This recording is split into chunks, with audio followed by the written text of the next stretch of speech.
여러 가지 계층의 동보수고 사업을 도와줍니다. 몇몇은 기숙 출신도 있었고, 그렇지만 대부분은 단순한 노동자이고 상인의 모습이었습니다. 제가 신학교 다닐 때 이런 이야기를 신학교에서 들으면서 교육을 받았어요.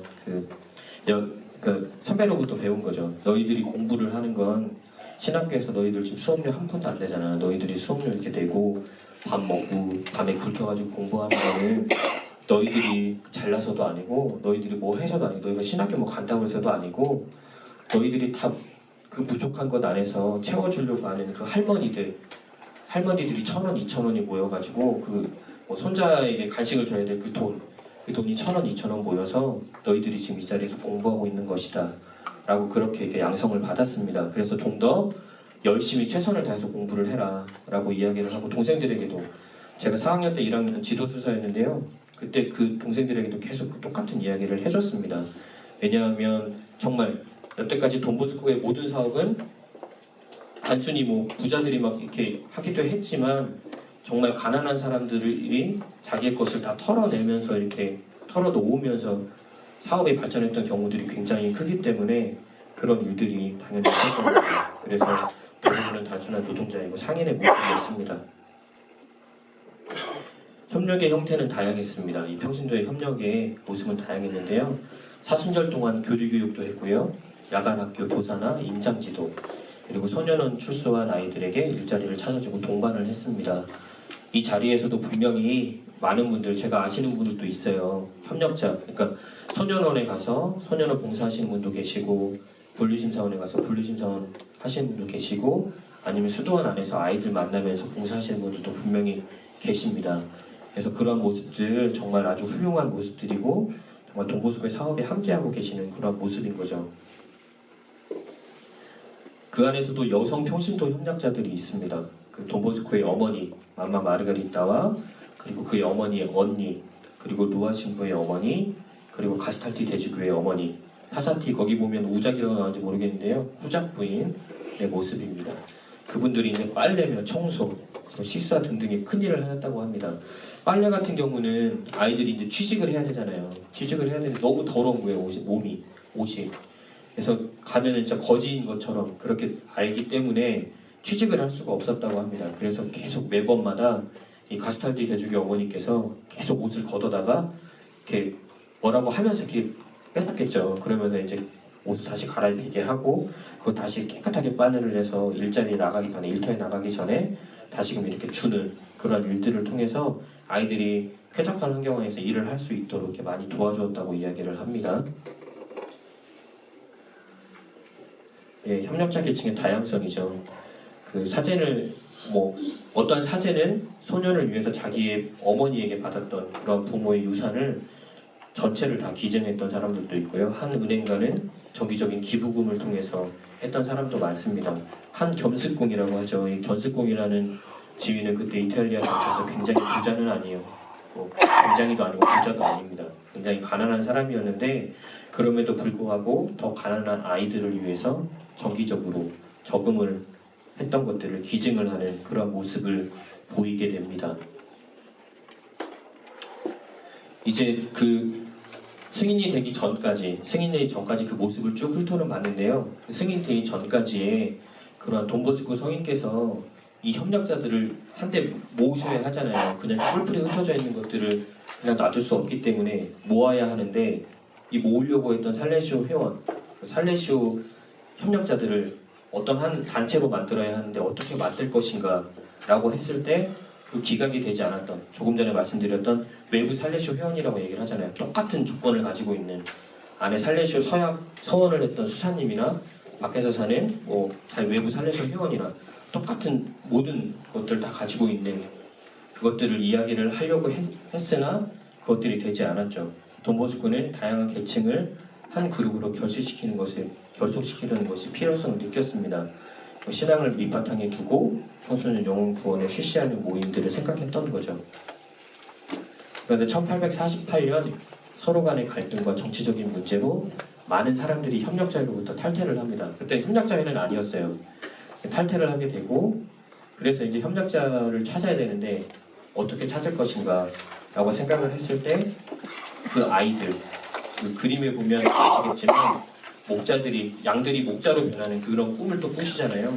그런 것들 그 꿈을 생각하면서 소년들에게 그가 함께 살고 있는 오라토리오에 있는 소년들에게 의지하기 시작을 합니다.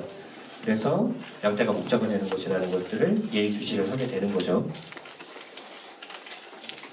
네, 그런 연장성상 안에서 1849년 여름에 돈보스코는 그 제1대 이제 그 다음 후계자죠. 그 다음 후계자인 루아와 그리고 남미 아르헨티나로 선교를 보냈던 갈리에로 추기경 그리고 프란체시아를 자기 뜻대로 움직여서 신부가 되기를 희망하고 원조자로 초대를 합니다. 돈보스코는 토리노에 있는 새 오라토리오에 있는 소년들에게도 이 똑같은 과정들을 똑같은 과정들을 이야기를 하죠. 봉사해줄 사람들을 늘 찾았습니다. 1850년 카톨릭 평신도 7과 협조자들을 조직하기로 했으나 실패를 합니다. 굉장히 많은 어려움들을 이때 겪습니다. 1859년 협조자를 언급하면서 성 프란시스코 살리쇼 스토회라는 용어를 처음으로 사용하면서 이제 협력자들을 모으기 시작하는 거죠. 그리고 1864년 두 번째 시도를 합니다. 로마에서 주교들 간에 미간을 찌푸리게 할 내용이 들어가 있다라고 얘기를 하는데 그 내용이 어떤 거냐면 네, 목소리라고 합니다. 네. 그 내용이 어떤 내용이냐면 처음에 말씀드렸듯이 그런 내용이에요. 제가 처음에 1876년 이야기를 했듯이 그 외부 살레시오 회원하고 똑같이 그 모든 것들을 가지고 있는 그런 회원들을 이야기를 했을 때 카톨릭 교회에서는 여태까지 그런 형태의 모임이나 그런 형태의 단체는 한 번도 있지 않았기 때문에 지금도 없습니다.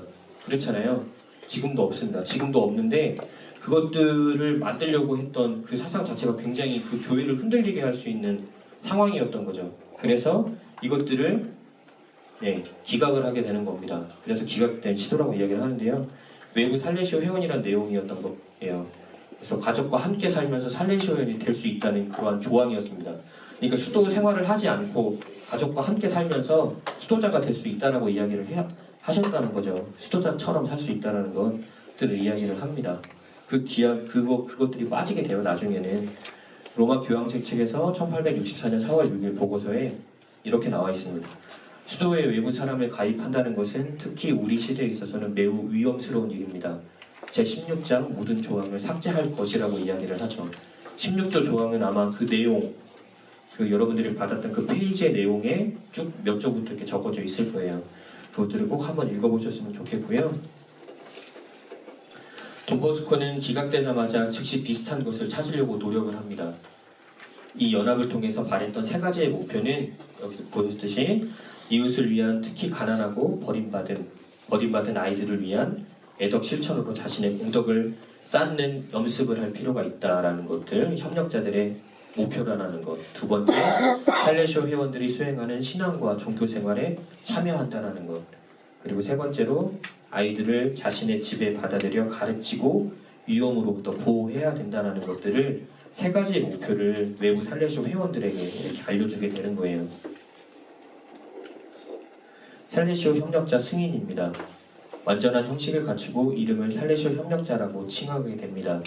1876년 5월 9일 교황 비오 9세 훈령에 의해서 이렇게 살레시오 협력자로 승인이 되게 되고요. 다시 한번 말씀드리지만 이거 꼭 알아보지 못하는 이태리 말로 써 있어요. 그런데도 좀 보면 역사적인 인식을 좀 가지고 계시면 아마 좋을 거라는 보면서 이랬구나 라고 이렇게 생각해 볼 수는 있을 겁니다. 네. 협력자회 승인이 되고 난 다음에 협력자회의 목표입니다. 투신하는 그리스도인 삶의 성덕을 스스로 닦는다. 이것들은 굉장히 중요한 거죠. 밑줄 쫙 그어주시면 좋겠습니다. 별표 100개 써주시면. 살레시오 회원들의 활동을 돕는다. 그리고 청소년들을 위협하는 악을 제거한다. 이를 실천한 방법으로 SDB, 살레시오 회원과 대동소이하게 교리교육의 방법, 피정의 방법, 사제성소의 지직, 좋은 출판물 보급, 기도, 기사 등을 통해서 이러한 모습, 그리스도인의 삶의 성덕을 스스로 닦고 투신하는 모습을 산다라고 되어져 있습니다. 그런데 중요한 건 여기서 희사라고 하잖아요. 이 희사의 의미가 많이 곡해되었다는 부분들이 굉장히 많습니다. 희사라는 말로 살레시오 회원들이 많이 오해를 했대요. 1882년 톨로네에서 협력자가 살레시오 회원들을 위한 금전적 도움을 주는 것이 협력자의 주요 임무라고 생각했던 것이었습니다. 이것들을 돈보스코께서 비판을 하십니다. 살레시오 협력자들은 오로지 우리 사업을 위해 희사를 모으는 것뿐만이 아니라 모든 가능한 방법을 동원하여 자신들의 형제들, 특히 청소년들의 구원에 협력하기 위해 노력해야 된다라고 돈보스코께서는 이야기를 하셨습니다. 예, 협력자가 조금 이제 더 넓은 발판으로 나아가기 위해서, 그리고 더 많은 회원들을 모으기 위해서 돈보스코께서 생각했던 것들 중에 하나는 바로 가족지. 여러분들이 받아보는 살레시오 가족이라고 되어져 있죠. 한국에서도 지금 133호가 나왔나요? 2호인가요? 까지 나와 있는 걸로 알고 있는데요. 가족지를 활용을 하셨습니다. 그것들은 그냥 무료로 이렇게 다른 사람들에게 다 배포하게 하고 그렇게 되는 거죠. 그래서 그것들을 보고 참 좋은 일을 한다 라는 것들을 알고 각국에 이제 조금씩 만들어 나가는 거죠. 뭐 스페인, 프랑스 뭐 이렇게 폴란드 뭐 이렇게 해서 만들어지게 되는데, 그것들 가족지를 굉장히 많이 활용을 하셨습니다. 왜냐하면 가족지를 읽는 층은 다양하기 때문에 그냥 귀족들에게만 줬던 것도 아니고 모든 사람들이 다 그것 가족지를 접할 수 있도록 했기 때문입니다. 그래서 돈보스코의 협력자는 처음에도 말씀드렸듯이 다양한 계층이 있었던 것처럼 다양한 계층의 정신적 일치를 하는데 이 가족지를 굉장히 많이 활용을 했습니다. 이 가족지 안에 들어있는 살레시오 정신을 많이 요구를 했던 거죠. 살레시오 회원과 협력자 간에 또한 친교와 유대를 제공을 했습니다.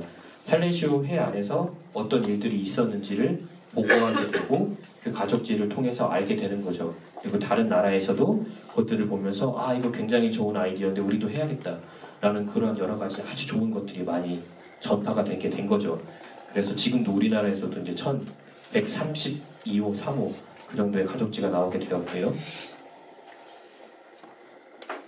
네, 이제 정리된 살레시오 협력자에 대한 사항입니다. 그 이후로 이제 한참 이후로 돈보스코께서 이제 마지막 생애를 사셨을 때 그때 이제 정리된 살레시오 협력자에 대한 사항입니다. 1883년 총회에서 수도의 목적을 진정 이해하고 있는 협력자들은 우리를 도울 뿐만 아니라 살레시안들의 특별 계획을 수행하기도 할 것입니다. 라고 협력자들을 이렇게 굉장히 칭송하셨습니다. 아주 중요한 내용이에요.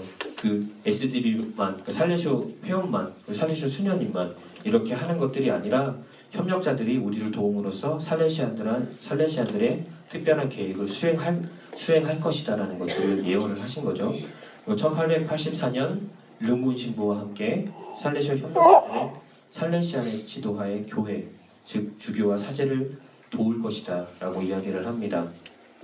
돈보스코께서 하늘나라로 가셨을 때 1888년은 그 협력자들의 도움으로 수도회가 10배 정도 증가한, 그러니까 수도회 수가 10배 정도 증가한 그러한 해기도 해서 굉장히 중요한 협력자들의 도움이 있었다는 것이죠.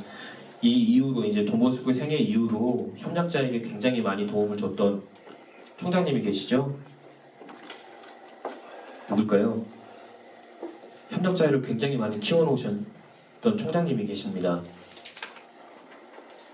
네, 신부장님 누구죠? 신태영 라우레시온님 아시잖아요. 네. 네, 그 책을 나중에 꼭 읽어보셨으면 좋겠습니다. 그 책은 굉장히 제가 좋아하는 책이에요. 사랑이 강요되어라는 책인가요? 필리포 리날디 총장님, 제 3대 총장님이신데 네, 꼭 한번 읽어보셨으면 좋을 것 같습니다. 굉장히 얇은 책이에요. 필리포 리날디라는 사랑에 강요되어라는 책이 있는데요. 그 필리포 리날디 생애를 잠깐 그냥 이야기하고 아마 끝났을 거예요. 잠깐 이야기하고 말씀드리면 필리포 리날디는 돈보스코를 만나면서 굉장히 그 돈보스코의 매력에 흠뻑 빠집니다. 하지만 돈보스코처럼 살고 싶지는 않았어요. 사제가 되고 싶지 않았습니다. 그런데 그 되지 않았던 분이 3대 총장님까지 되시는 거죠. 그래서 돈보스코께서는 여태까지 한 번도 그러시지 않으셨대요. 누군가를 막 집에 간다 그러면 뭐 잡았겠지만 그렇게 필리포 리날디처럼 적극적으로 잡고 너는 나랑 꼭 함께 살아야 돼. 나랑 함께 살게 될 거야 라고 계속 이야기를 하고 강요하고 집에 갔음에도 불구하고 가서 데려오고 이런 경우들은 없었다고 해요. 필리포 리날디가 그런 식으로 계속 신학생 때 난 여기서 못 살겠어 가야겠어 라고 하면서 집에 갔던 적도 있고 그런 여러 가지 경우들을 겪음에도 불구하고 돈보스코의 선택을 받아서 이렇게 총장이 되게 되는 거죠.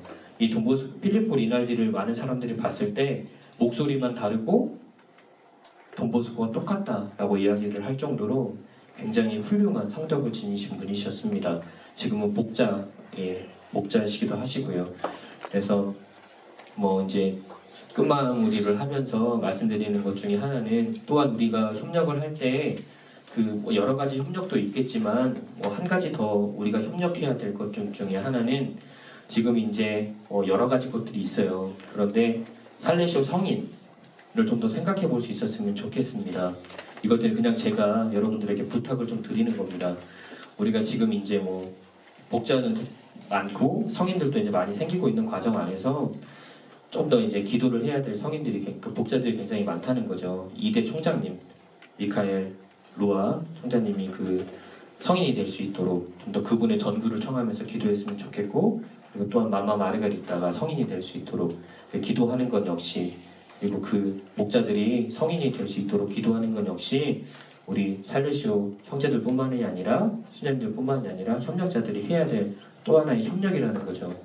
그것들도 좀 해주셨으면 좋을 것 같습니다. 특별히 이렇게 협력자들을 많이 키워놓으셨던, 전 세계적으로 퍼뜨리고 많이 키워놓으셨던 필리포 리날디의 그 협력, 그 협조, 그리고 은총을 구하면서 좀 더 우리가 그분의 성인품을 위해서 기도할 수 있는 그런 협력자 여러분들이 되셨으면 좋겠습니다. 이상 강의를 굉장히 많은 것들 준비하면서 빨리 이렇게 진행하려고 많이 준비를 했는데요. 도움이 되셨는지 모르겠습니다. 도움이 좀 되셨나요? 네. 제가 두서없이 얘기해가지고 재미도 없고 뒤에서 막 졸고 계시고 그러신데 죄송합니다. 네. 아무튼 함께 살레시오의 울타리 안에서 이렇게 함께 한 정신을 두고 같이 살게 돼서 너무 고맙고요. 정말 훌륭하신 일들 하고 계시고, 특별히 청소년 요양구원 안에서 함께 돈보스코 사업 하느님의 일을 함께 하시니까